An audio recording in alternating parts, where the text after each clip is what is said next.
La semaine prochaine, nous ouvrirons un chapitre méconnu de l'histoire coloniale, celle de la Belgique au Congo. À la fin du XIXe siècle, le roi Léopold II de Belgique a réduit à l'esclavage et à la torture des millions de Congolais. Le procès n'eut jamais lieu. Des archives et des témoignages rappelleront à la mémoire cette page particulièrement sombre de l'histoire coloniale. Dans une semaine. Dans un instant. Ils sont 11 millions, n'ont ni papier ni droit, mais font depuis peu entendre leur voix. Les latinos se soulèvent contre la politique d'immigration des États-Unis. C'est tout de suite dans Arte Reportage. Le ballon rond fascine les peuples du monde entier depuis 4000 ans. De l'Angleterre au Brésil, de la Chine à l'Allemagne, les rêves de victoire enflamment les stades et galvanisent les foules. Qui c'est le plus fort? Qui c'est le plus beau? Mouillez votre maillot dans une théma complètement foot. Vendredi à 22h15 sur Arte.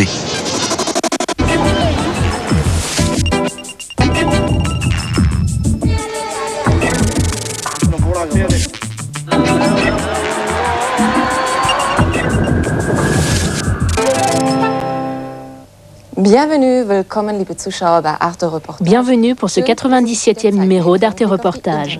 Une heure pour tenter de mieux comprendre l'actualité internationale avec au sommaire ce soir. À chaque jour, sa dose de plomb et de mercure. À Bangalore, en Inde, des ouvriers mettent leur santé en danger en recyclant de déchets électroniques toxiques parce qu'ils n'ont pas d'autres sources de revenus.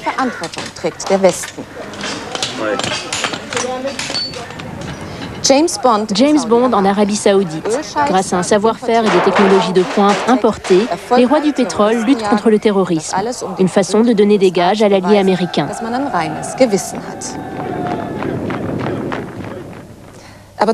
Mais notre premier reportage nous emmène aux États-Unis avec un conflit qui a atteint son paroxysme avant-hier. Cela faisait plus de 40 ans, depuis la marche sur Washington de Martin Luther King, que l'on n'avait plus dénombré autant de manifestants que ce lundi dans les rues américaines. Aujourd'hui, ce sont les latinos qui défendent leur rêve américain.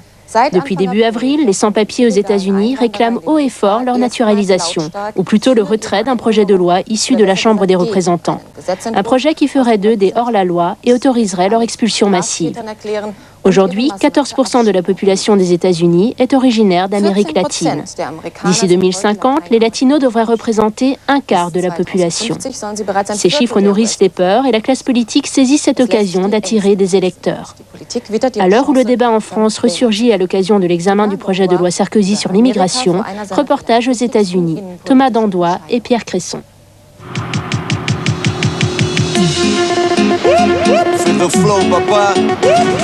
L'Eldorado américain, encore et toujours. Le pays de l'oncle Sam continue d'être la première destination au monde pour les immigrants clandestins. Ils sont plus de 11 millions d'illégaux aux États-Unis aujourd'hui. La Californie est le symbole de cette migration. Près de la moitié de la population est latino. Un simple tour dans les rues de Los Angeles ou de San Diego suffit pour s'en rendre compte. Derrière chaque petit boulot, ou presque, on trouve un travailleur latino, souvent en situation irrégulière et mal payé. C'est une communauté nombreuse, mais silencieuse. Jusqu'à cette journée historique, ce matin de printemps, le 10 avril dernier.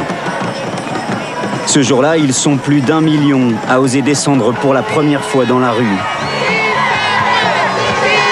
Toutes les grandes villes américaines sont touchées, même Dallas, au Texas. Des manifestations aux États-Unis, c'est déjà rare. Alors une manifestation de sans-papiers, c'est tout simplement du jamais vu. Les petites mains du rêve américain veulent être reconnues et elles le font savoir.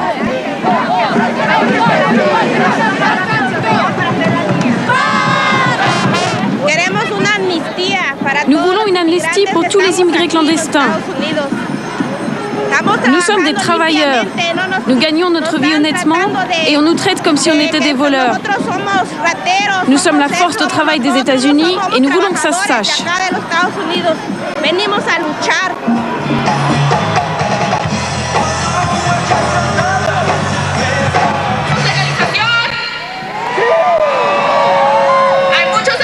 Il y a beaucoup d'étudiants immigrés qui ne vont pas pouvoir continuer leurs études parce qu'ils n'ont pas de papier. L'État ne veut plus leur donner de bourse. Que vont-ils devenir? On veut nous obliger à continuer de travailler pour un salaire de misère. C'est un projet de loi qui a déclenché la colère de la foule. Le texte propose de régler la question des illégaux de façon drastique. S'il est adopté, la police locale pourra faire des contrôles d'identité. Et toute personne en situation irrégulière sera passible de 5 ans de prison. Le texte propose de criminaliser à l'avenir tous les immigrés clandestins, mais pas seulement, tous ceux qui les aident aussi. Je suis infirmière. Les gens comme moi vont être pénalisés. Les docteurs, les prêtres et tous les gens qui sont amenés à aider ou soigner les sans-papiers risqueront la prison. Un peu partout dans la foule, on trouve des drapeaux aux couleurs du Mexique, du Honduras, du Guatemala. Mais les manifestants brandissent surtout la bannière étoilée américaine en signe d'assimilation. Cette famille aussi souhaite être régularisée. Le père, la mère sont mexicains, sans papier. Les enfants sont nés ici, ils sont américains. Du haut de ses 6 ans, la petite Amel s'improvise pour ses parents interprètes et porte-parole pour toute la famille. On aime être ici parce qu'on travaille, on a du boulot et tout ça. On peut avoir une nouvelle vie, on n'a pas de problème. Là, ils te demandent c'est quoi ton travail.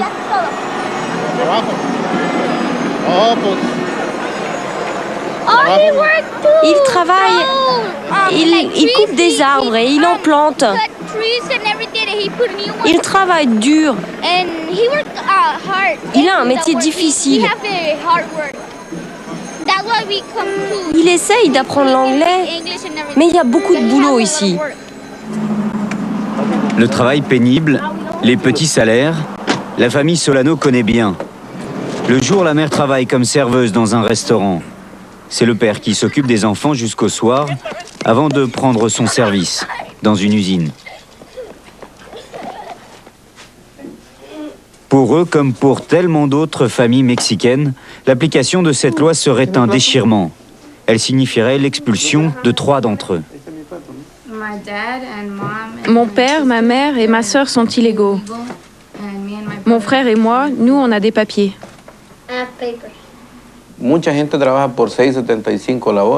Beaucoup d'entre nous travaillent pour $6,75 de l'heure. C'est grâce à nous que les États-Unis connaissent une telle croissance économique. Nous travaillons dans l'ombre et en plus, l'argent que nous gagnons ici, nous le dépensons ici. Si vous allez chez McDonald's aujourd'hui, le hamburger coûte $5,95. Mais si tous les immigrants s'en allaient, le prix passerait à $15. L'Amérique et le Mexique. Un mur d'acier les sépare désormais. Pour tenter d'enrayer l'immigration clandestine, les autorités californiennes ont construit cette séparation de 3 mètres de haut, sur plus de 23 km de long. À Tijuana, ville frontière, le rêve est à portée de regard. Ils arrivent ici par milliers, de tout le pays, et même d'Amérique du Sud, avec ce désir tenace d'une vie plus confortable. La plupart sont épuisés par les épreuves du voyage. La maison des migrants sur les hauteurs de la ville leur offre un peu de réconfort. Ils peuvent s'installer ici 15 jours, pas un de plus. Ensuite, ils doivent reprendre la route. La plupart tentent de passer de l'autre côté. Martin Celedon est ici depuis 11 jours. Ce soir, avec son compagnon de chambrée, ils vont tenter de franchir le mur. En allant aux États-Unis, je gagnerai 5 fois plus qu'ici. Et avec ça, je vais pouvoir faire vivre 5 personnes. C'est pour ça que je veux aller en Amérique. Ces derniers temps, ils ont vraiment commencé à nous traiter comme des criminels. On nous fouille. Mon frère a essayé de passer il y a quelques jours et ils l'ont arrêté. Il a été frappé. Bendice, Señor, esos alimentos. Quedados por tu misericordia vamos a tomar. Da pan a los que tienen hambre. En 3 ans, Martine est déjà passée 5 fois. Le Mexique, il y revient quand il peut, pour voir sa famille, surtout pendant les fêtes religieuses. Mais depuis quelque temps, les choses se compliquent. Ce coup-ci, je vais essayer 4-5 fois. Après, j'irai ailleurs. Tu crois que tu vas devoir essayer 4 ou 5 fois? Tu ne vas pas réussir du premier coup? Non, ce qui se passe, c'est que depuis à peu près 1 an, c'est beaucoup plus difficile. Ils ont doublé le nombre de gardes frontières.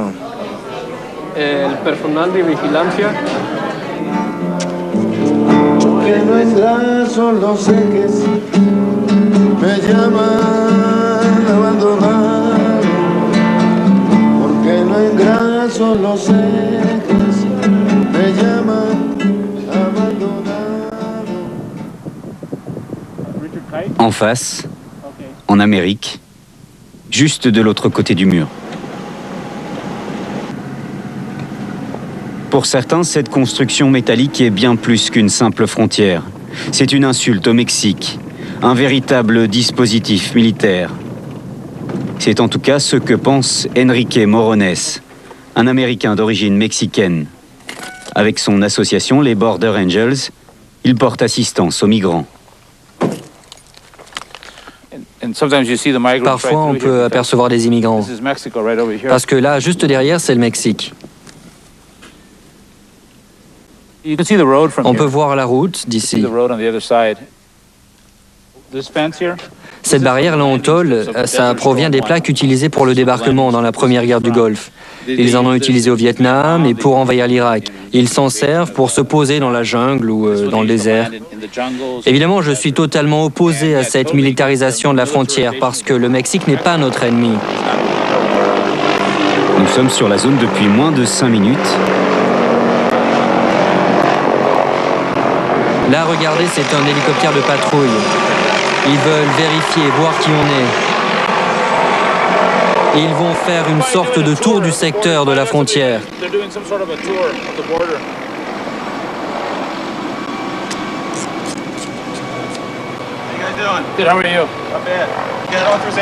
Vous avez l'autorisation pour être ici? Non? Non, vous ne pouvez pas rester là, il faut circuler. Le secteur est équipé de caméras et de détecteurs de vibrations au sol. Le moindre mouvement humain déclenche ce genre d'intervention.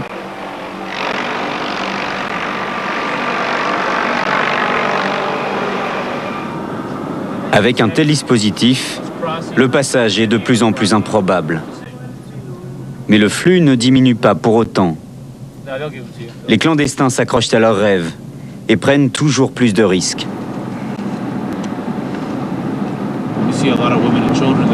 Il y a beaucoup de femmes et d'enfants qui essaient de passer. 3 personnes meurent chaque jour. C'est-à-dire qu'aujourd'hui, rendez-vous compte, 3 personnes vont mourir en passant la frontière, en venant du Mexique vers les États-Unis. Et ça pourrait être juste là, en Californie, dans ces montagnes. Il y en a eu plusieurs ces derniers mois, ça ne devrait pas arriver. Nous, on dit « no muerte más », assez de morts.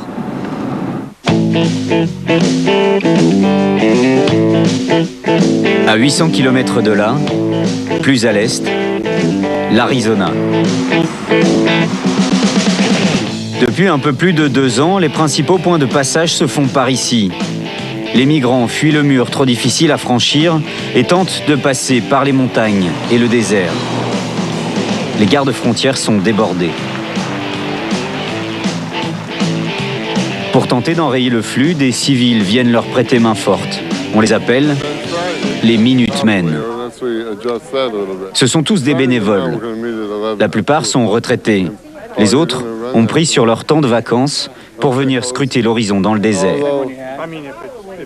Au quartier général, dans une ambiance de milice, Chapeau de cow-boy et colt à la ceinture, la soirée s'organise. Le chef de la section éco donne les consignes en choisissant bien ses mots.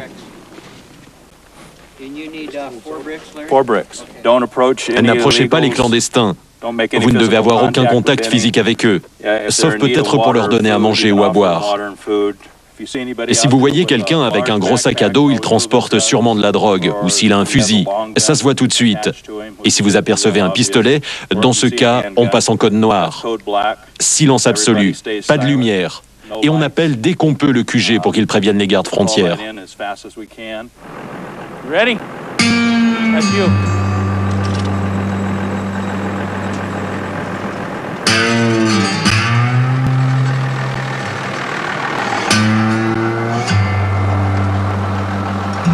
S'ils remarquent quoi que ce soit, les consignes ont été claires. Interdiction formelle d'intervenir. Ils doivent aussitôt prévenir par radio la patrouille des gardes frontières. Il est 5 heures de l'après-midi. C'est l'heure à laquelle les migrants clandestins sortent de leur cachette dans le désert et reprennent la route vers le nord.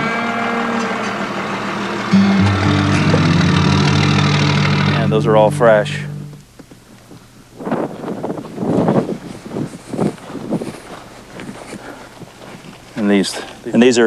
Celles-là sont toutes fraîches. Elles datent probablement d'aujourd'hui.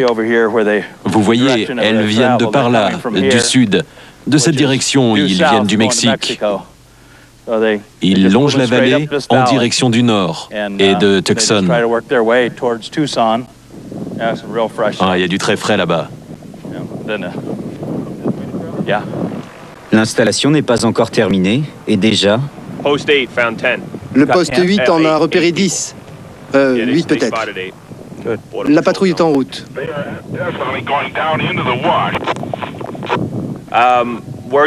Le bruit a couru au Mexique que le gouvernement américain envisage de régulariser les immigrés. Alors ils se ruent tous ici. On en voit beaucoup, des petits groupes. Ils n'ont même pas de passeurs. Ils veulent venir par tous les moyens. D'après les gardes frontières, le nombre de clandestins interpellés a doublé par rapport à l'année dernière. Une fois que ces gens sont là, s'ils ont des enfants qui naissent ici, eh bien ces mômes, ils vont aller dans nos écoles. Ils ne parlent même pas anglais. Il faut des professeurs qui enseignent dans les deux langues. Et ça nous coûte très cher. Et en plus, ça pénalise nos enfants. Nos enfants ne parlent pas l'espagnol. Lorsque le professeur parle espagnol, les petits Américains ne comprennent pas. On est perdant dans tous les cas. Les Minutemen traquent, dénoncent. En Californie, Enrique Morones, lui, prend le contre-pied. Il choisit d'aider ceux qui traversent. Toutes les semaines, il ravitaille en eau une vingtaine de points stratégiques. On avait déposé beaucoup plus de bidons d'eau ici, donc on sait que certains ont été ramassés, c'est évident. Certains y voient une incitation à enfreindre la loi. Lui préfère parler de gestes simples qui sauvent des vies. Quand les gens traversent le désert, ils cherchent des repères comme ces lignes téléphoniques. Le passeur leur dit de les suivre en continuant toujours vers le nord. C'est pour ça qu'on a choisi d'installer le poste à cet endroit.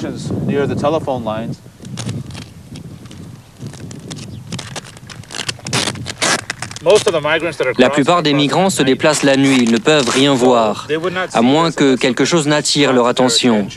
Mais quand ils passent, ils voient cette lumière, alors ils voient aussi les bidons qu'on a déposés.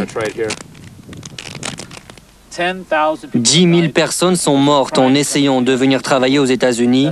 Ce n'est pas juste. Il faut faire quelque chose. C'est pour ça que nous, les Border Angels, nous allons continuer à déposer de l'eau ici l'été et des couvertures l'hiver.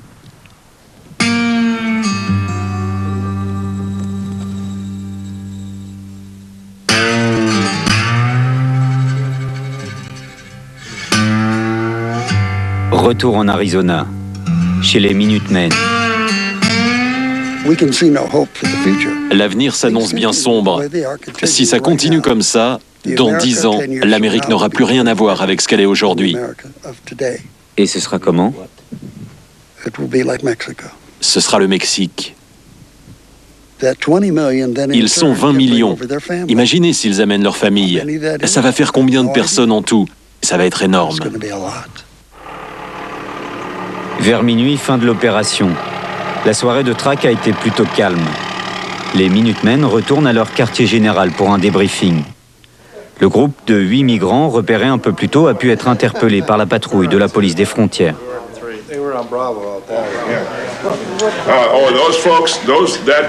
Ces gens-là, ce groupe, il arrive d'un village ou d'une ville ou je ne sais quoi, juste au nord de Mexico. Parce que j'ai aidé les gardes-frontières pour les recherches et c'est comme ça que je le sais. Il y avait une fille avec eux. Vous croyez que ces gens-là sont pauvres? Eh bien, elle portait un collier en or de 18 carats avec un médaillon gros comme ça. Et un des mômes avait une liasse de billets épaisse comme ça dans son sac. Et c'est peut-être tout ce qu'ils possèdent. Et en plus, il faut les régulariser. Peu de compassion chez les Minutemen, dans ces discours au relent nationaliste. Mais ils expriment tout de même une angoisse que partagent dans une certaine mesure de nombreux Américains. Dans un sondage publié en mai dernier, 90% de la population admet considérer l'immigration clandestine comme un sérieux problème pour l'ensemble des États-Unis. Même l'Église catholique reconnaît qu'il faut agir.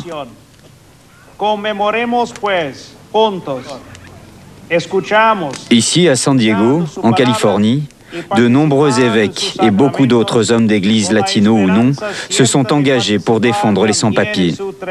Certains d'entre eux ont aidé à organiser les manifestations, mais ils reconnaissent tous que l'immigration doit être contrôlée. Avec ce flux aux frontières, on se rend compte qu'il peut y avoir des terroristes qui entrent dans le pays. C'est pour ça qu'il faut une réforme de la loi sur l'immigration. Mais la réforme qu'on nous propose est une véritable atteinte à la dignité humaine. Les discussions autour de la loi, les marches, les manifestations ont été comme une prise de conscience. Les chicanos, quand ils sont naturalisés, peuvent avoir un vrai poids politique. Mais jusqu'à présent, seuls 20% d'entre eux votaient.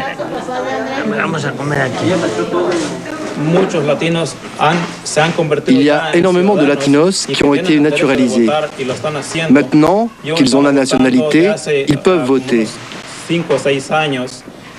Moi, je vote depuis 5-6 ans. J'espère qu'on va pouvoir faire changer les choses. Parce qu'il faut vraiment qu'on améliore le sort de notre communauté. On est marginalisés aujourd'hui. Mais on est très nombreux, on peut avoir du poids. Il est vraiment temps pour nous de voter.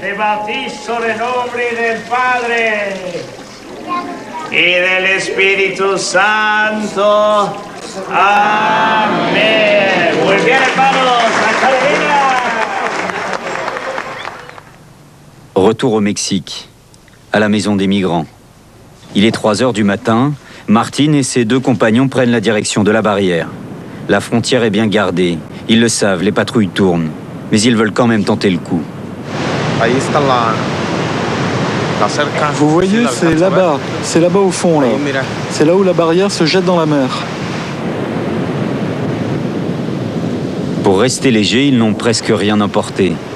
Un sac avec des pulls, un peu de ravitaillement dans les poches, une pièce d'identité, et c'est à peu près tout. Ça nous permet après de prendre le train ou le bus. Et depuis les attentats du 11 septembre, on nous demande les pièces d'identité. Ils veulent savoir qui est sur leur territoire.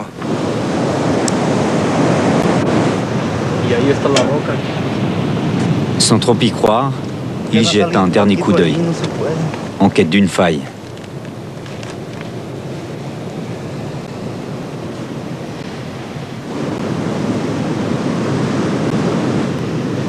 Tout à coup, l'un d'eux parvient à se faufiler entre 2 pylônes.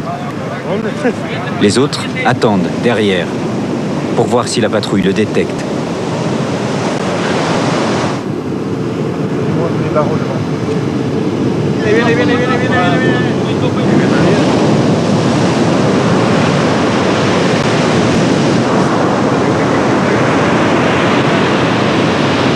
Ils arrivent. Ils nous ont repérés, les salauds. Rien à faire. Le véhicule de la patrouille s'approche. Ce soir-là, personne ne passe. Il y a 5 jours, Martine et ses compagnons de hasard ont dû quitter la maison des migrants. Ils sont partis plus à l'est, tenter leur chance encore, dans le désert cette fois.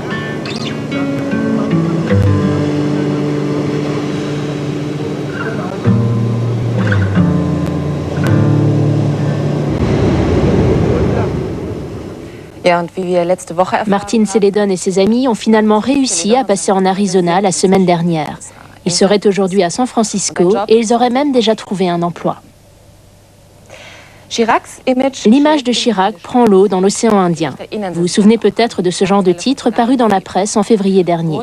Il s'agissait de l'affaire du Clémenceau, ce fleuron de la marine française. 45 ans, 265 mètres de long, la coque chargée d'amiante. Si pollué que son entrée a même été refusée dans le port indien d'Alang, pourtant le plus grand cimetière de bateaux au monde. Et Jacques Chirac a dû ordonner le rapatriement de l'exporte-avions en France. Mais cet incident gênant n'était que la partie émergée de l'iceberg. Chaque année, les États-Unis et l'Europe envoient plusieurs milliers de tonnes de déchets électroniques dans les ports d'Inde, sans parler de la Chine, du Pakistan ou du Bangladesh. Pour l'Occident, envoyer les ordinateurs et téléphones portables usagés à l'autre bout du monde coûte tout simplement moins cher que de les recycler sur place. Et les habitants des pays émergents font ainsi le sale boulot, ravis d'avoir un emploi, mais au péril de leur santé, car ils démantèlent sans protection nos déchets toxiques. Un reportage de Sophie Rosengart et François Cronenberger.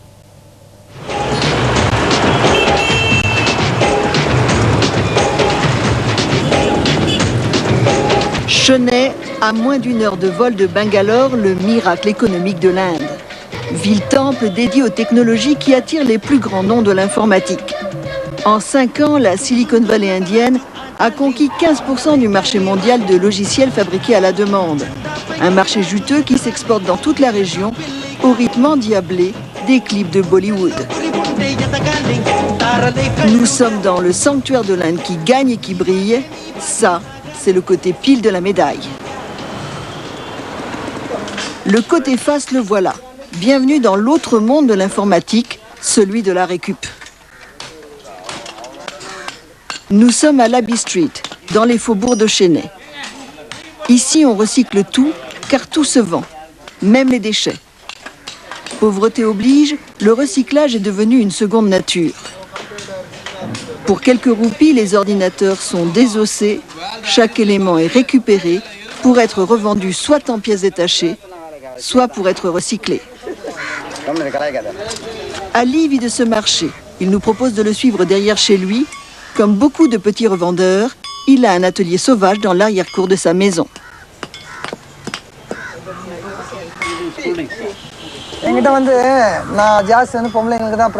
10 femmes travaillent ici. Ce sont de bonnes ouvrières, elles sont très efficaces, fiables et surtout elles ont une qualité, elles ne volent pas. Elles n'ont pas les mauvaises habitudes des hommes qui trouvent toujours plein d'excuses pour arrêter de travailler. Ils ont besoin d'aller boire de l'eau, de s'absenter et de fumer. En plus, les hommes demandent à être bien mieux payés que les femmes. Les femmes, elles, acceptent de travailler pour 50 ou pour 100 roupies.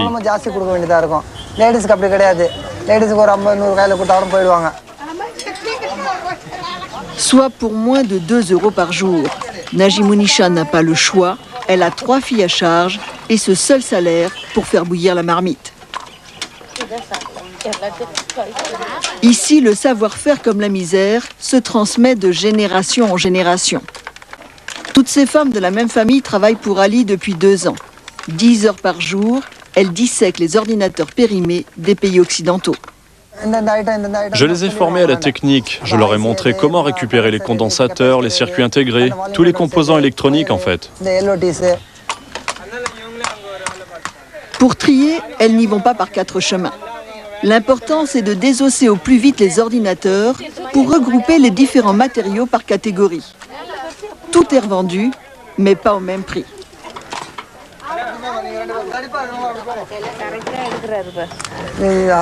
On revend l'aluminium. 1 kilo d'aluminium est vendu 75 roupies. Le cuivre, c'est 200 roupies le kilo. Ce qui vaut le plus cher, ce sont les composants, pas les carcasses d'ordinateurs en plastique, vendues 15 roupies le kilo, soit 30 centimes d'euros. Mais pour récupérer les composants, l'opération est beaucoup plus délicate. Tous les matins, ils nous donnent des plaques comme celle-ci. Je dois les passer sous la flamme pour séparer chacune des pièces.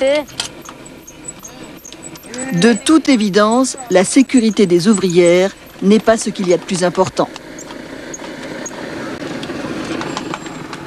Il y a des pièces de valeur sur cette plaquette, comme ces composants. Lorsqu'on les démonte, il faut faire attention, car si on les abîme, ça ne vaut plus rien. Pourtant, cette opération est dangereuse, car cette plaque contient des matériaux qui, en fondant, libèrent des gaz toxiques. Sans parler des métaux lourds, comme le mercure des piles, le plomb des batteries, le chrome des disquettes et le gallium des puces électroniques, qui, manipulés quotidiennement, peuvent être fatales à la longue.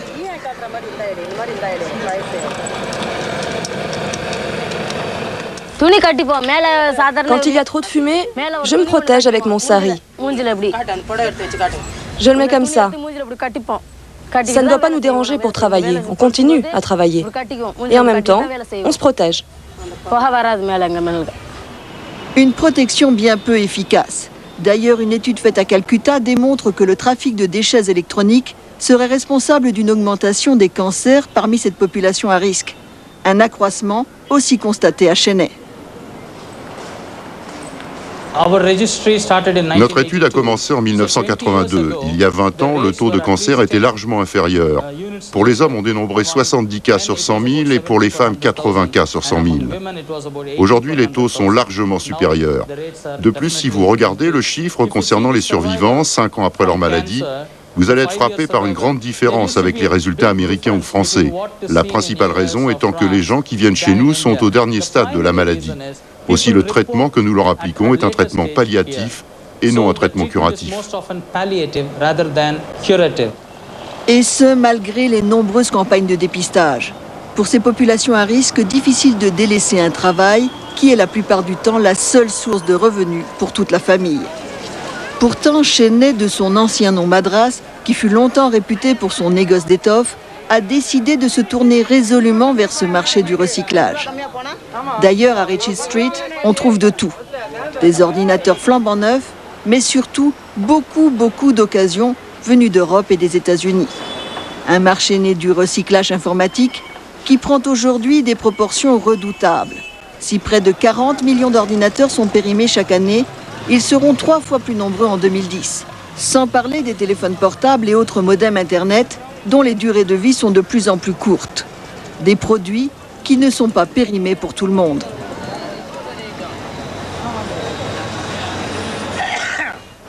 Ce sont de vieux logiciels. Vous les achetez? Oui, nous les achetons. Combien? Chacun 20 roupies. Soit 40 centimes d'euros. Pourtant, officiellement, il est interdit aux pays dits développés d'aller vider leurs poubelles informatiques en Inde, en Chine, au Pakistan ou autre Bangladesh. En effet, la Convention de Bâle interdit l'importation et l'exportation des déchets dangereux. Un texte signé en 1988 par l'Europe et même ratifié par New Delhi. Pourtant, chaque mois, 30 tonnes de déchets électroniques arrivent en Inde par la mer. Cela coûte 10 fois moins cher d'exporter les ordures informatiques que de les recycler.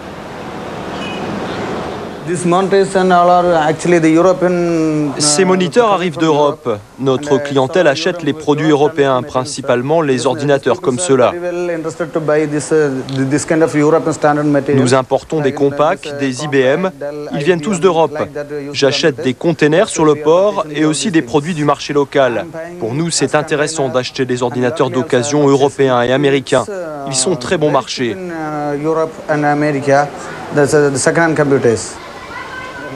C'est la raison pour laquelle Ali se fournit chez Binou. Chaque semaine, Ali vient acheter les ordinateurs que Binou ne peut plus écouler. 2500 roupies, soit 50 € pièce, qu'il revendra le double en pièces détachées. Ici aussi, on oublie la convention de Bâle. En Inde, personne n'a officiellement le droit d'importer du matériel électronique d'occasion. Mais de toute évidence, ce matériel entre chez nous. Ceux qui le font, s'ils sont pris, affirment qu'ils ne savaient pas, qu'ils ignoraient la loi qui porte sur l'importation de matériel.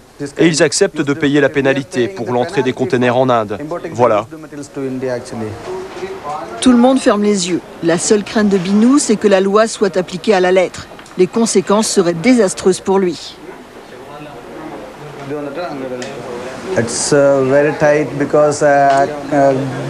C'est très difficile parce que des discounters comme moi ne pourront plus travailler. Actuellement, nos sources proviennent essentiellement d'Europe et des États-Unis. Et si on arrête l'importation, on mettra la clé sous la porte. Éternel dilemme. Une application stricte de la loi laisserait économiquement un grand nombre d'Indiens sur le carreau. Dans un pays où 385 millions d'entre eux survivent avec seulement $1 par jour. New Delhi hésite à interdire définitivement l'entrée de ces déchets bon marché. Pourtant, Bruxelles a bien tenté de calmer le jeu. Depuis le 1er août dernier, les pollueurs sont devenus les payeurs, au moins dans les textes. Car dans la réalité, les initiatives prises par les fabricants sont encore embryonnaires. Une politique de l'autruche qui ne convient pas à tous les Indiens. Sudhakar est un Don Quichotte de l'environnement. Il est membre de l'association indienne Toxic Link qui a lancé une enquête sur le recyclage des déchets électroniques en Inde en septembre 2004. Un travail sur le terrain, auprès des revendeurs, mais aussi auprès des ouvrières des ateliers sauvages. Il ne s'agit pas de les empêcher de travailler en interdisant les importations. De toute manière, on va générer beaucoup de déchets électroniques nous-mêmes. Il vaudrait mieux leur dire ce qu'ils peuvent faire et ce qu'ils ne peuvent pas faire. Il y a certains composants qu'ils ne peuvent pas brûler. Ça non, c'est trop dangereux. En revanche, un disque dur, ils peuvent le casser sans problème. Ils peuvent aussi sélectionner les composants pour la revente. Ça, on n'est pas contre. Mais interdiction de toucher aux produits toxiques qui doivent être traités par un circuit spécialisé. Néanmoins, continuer à être le dépotoir de l'Occident ne peut être l'avenir.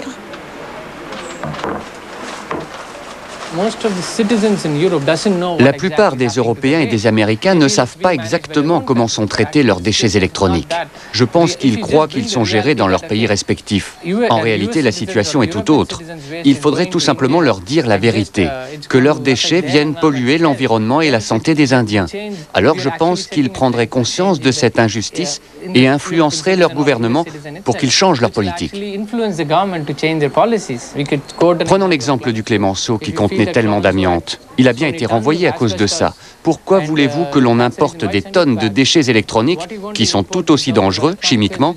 On n'a qu'à faire pareil, les renvoyer. Effectivement, en renvoyant le Clémenceau, le gouvernement indien a mis les points sur les i.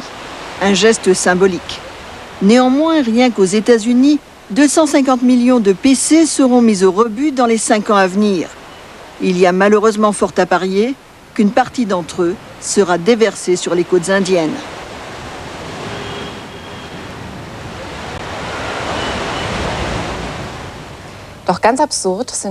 Mais les espoirs des écologistes indiens ne sont peut-être pas vains. La première installation de recyclage ciblé de déchets informatiques vient d'être mise en service à Bangalore. Une initiative de la Société allemande pour la coopération technique qui prévoit de mettre en place dans la région un système complet de gestion des déchets électroniques. Il y a à peine 10 jours, 22 personnes trouvaient la mort dans la station balnéaire de Dahab. C'était le 3e attentat perpétré en Égypte en moins de 2 ans. Depuis, les autorités du Caire tentent en vain d'arrêter les coupables et de prévenir de nouveaux attentats. Une situation que veut à tout prix éviter l'Arabie saoudite.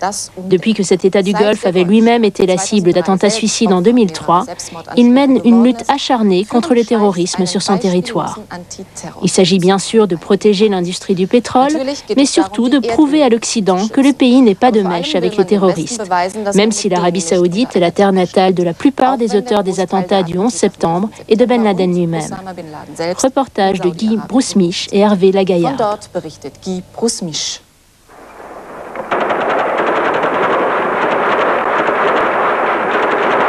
27 février 2006, 4 heures du matin. Les habitants d'un quartier résidentiel au nord de Riyad sont réveillés par ce qu'ils croient être un feu d'artifice. De sa fenêtre, Un journaliste comprend qu'il s'agit de tout autre chose. Il est le premier sur place. Personne ne pouvait imaginer qu'il y aurait un jour des terroristes dans notre quartier. Et regardez tous ces impacts. En fait, les premiers coups de feu ont été tirés par les terroristes. La police avait fait des sommations, et en réponse, des terroristes ont commencé à mitrailler. Les policiers ont immédiatement riposté. Il n'y a pas eu de blessés de leur côté. En fait, ils voulaient capturer les terroristes vivants, mais ils ont échoué.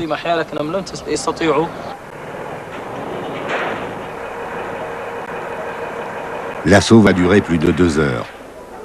Des affrontements très violents, du jamais vu en Arabie Saoudite.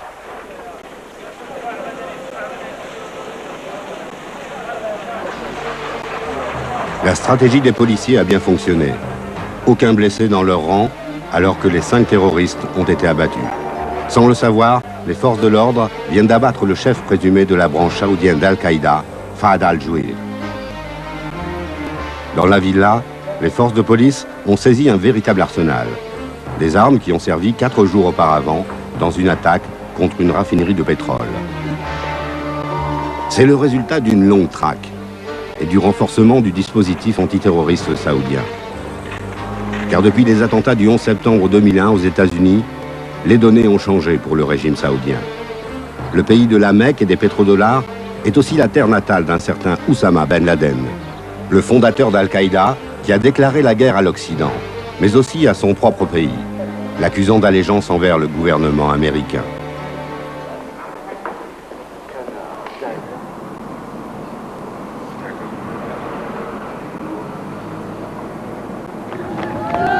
Ces hommes font partie d'une unité spéciale, créée en 1979 après les attentats contre la Mecque, puis renforcée depuis l'apparition d'Al-Qaïda. 200 hommes sont cantonnés dans ce camp d'entraînement, situé à la périphérie de la capitale saoudienne. Sa première mission est la lutte antiterroriste, mais elle doit aussi être opérationnelle pour le maintien de l'ordre public. Les recrues sont entraînées par des cadres formés en France dans les compagnies républicaines de sécurité et dans les groupes d'intervention du RAID.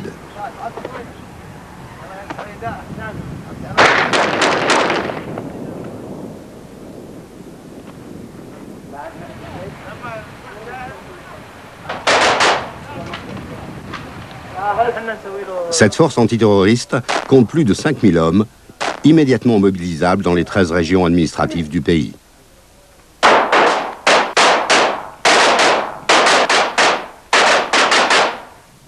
À la tête de cette unité, 7 hommes. Un général, menacé et blessé à 3 reprises par les terroristes. Il a souhaité garder l'anonymat. C'est clair. Nous sommes l'une des premières cibles des terroristes, puisque notre mission est de les combattre. Nous sommes donc en toute première ligne. Il y a quelque temps, le jour de l'attentat contre le ministère de l'Intérieur, nous avons également été attaqués par des terroristes.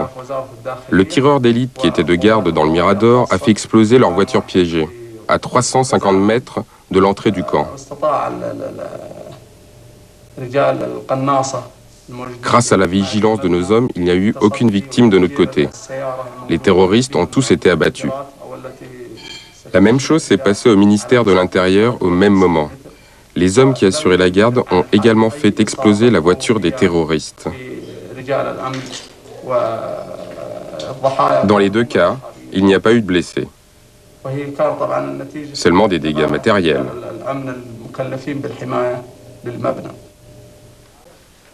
En Arabie Saoudite, le monsieur antiterroriste, c'est lui, le général Mansour al-Turki, porte-parole du ministère de l'Intérieur. Le terrorisme peut frapper n'importe quand, n'importe où. Nous pensons qu'ils sont toujours capables de frapper.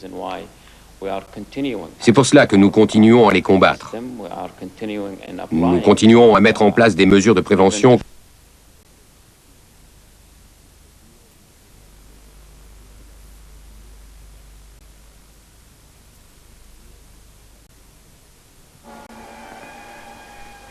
Saute vite. Saute vite. Fais ce qu'il dit, saute! Saute, mon Dieu.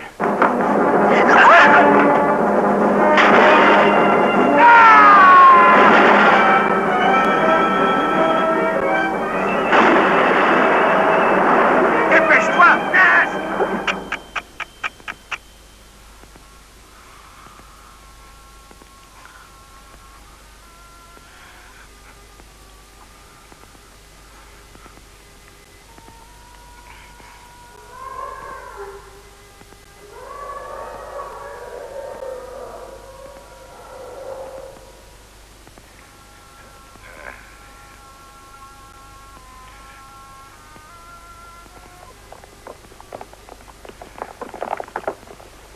Ça y est, il est fichu.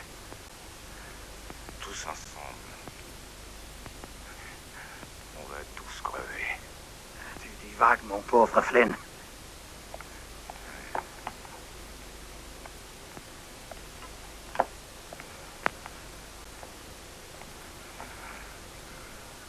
Tu vas t'expliquer.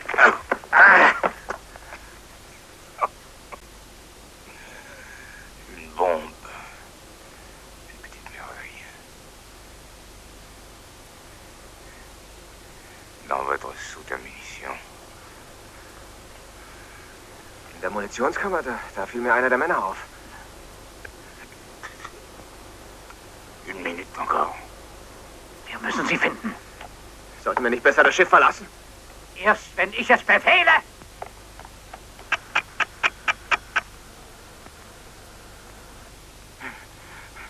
Dans une minute, Flasher.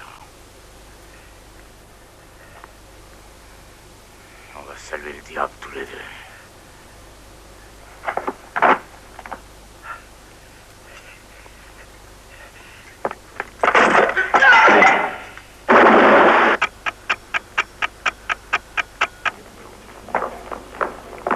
Sie kann überall sein. Zuerst da unten.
À 6 heures précises, à l'aube du 27 juillet 1915, explosa le Blücher, croiseur lourd allemand de 4000 tonnes.